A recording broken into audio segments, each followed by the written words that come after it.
I want you to do 5 things before the first week of 9th grade is over for you. All right, so I want you to get yourself in a situation where you are ahead of the curve instead of behind the curve. So the first thing I want you to do is to set 3 goals. Set 3 academic goals that are going to be SMART goals. They're going to be specific, they're going to be measurable, they're going to be attainable, realistic, and they're going to have a time attached to it. All right, there'll be more information about how to do that coming soon. All right, the next thing I want you to do is get involved. First thing, introduce yourself to all of your teachers, introduce yourself to all of the admin, and definitely introduce yourself and find an appointment time with your counselor. Find that time to meet with them so that you can say, hey, this is what I want to do this year. Am I crazy? Am I on the right path? What do you think? And then they'll be able to be like, yeah, sure, you're on the right path, or whatever they're going to say. Hopefully they don't talk that. So they'll be able to help you get to, where it is that you want to go, as well as to offer up other opportunities for you that you might not have thought of. Like, hey, you think about talking to this person or joining this club. Right. Next thing is organization. I'll say this all the time. Find an agenda or a calendar or a scheduler or whatever you want to have. If you use your phone, whatever you want to do, make sure that you write down all the information that you need, weekly, daily, not weekly, daily.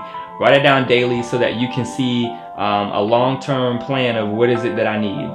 This week I have a test on Friday. When do I need to start studying for that? I have a project due Thursday, so that means that I can't wait until Thursday to study for my test Friday because I need to get ready for what I got to do on Thursday. So you can just plan your weeks out, your months out, your semester out. You can be very smart and intelligent about how you do that, and the best way of doing that is being organized and writing things down. If you are a person that deals with stress and anxiety, which we all do, but if you're more sensitive to it, when you're able to write things down, when you have a checklist that you can check off or something that you can mark off, it makes you feel better. It makes you feel like you are more in control. So stay organized. All right. Next thing is, know what your GPA is at the end of the semester.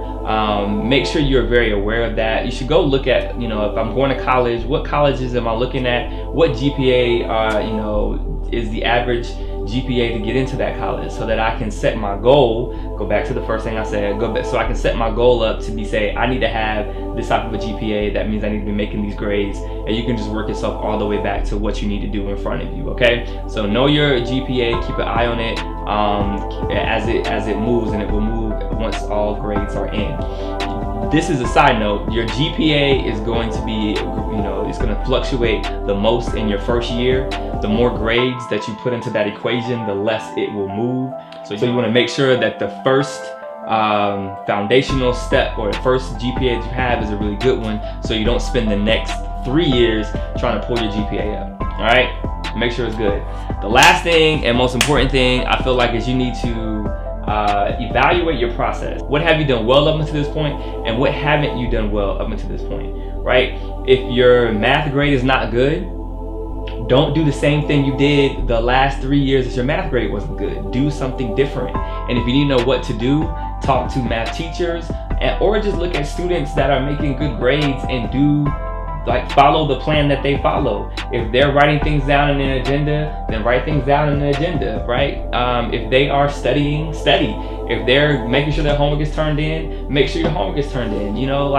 Find those individuals that are doing well and just, pick apart what it is that what's their process, and then add that to your process.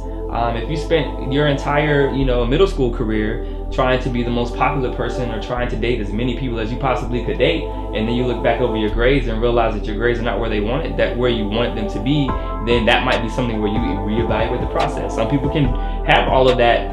Some people can have all that popularity and still be able to do well. You might not be able to do that. So reevaluate your process. If you have been doing well in school, then you're going to continue to do well in school. If you have not been doing well in school and you continue to do the same things, then you continue to not do well. It doesn't change.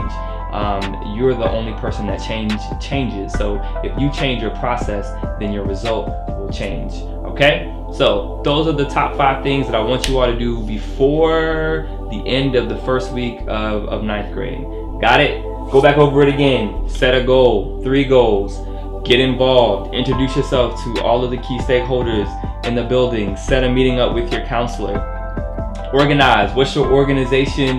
What is your plan? What's your system, right? But better yet, write it down in the comments. What's your organizational system? How do you stay organized?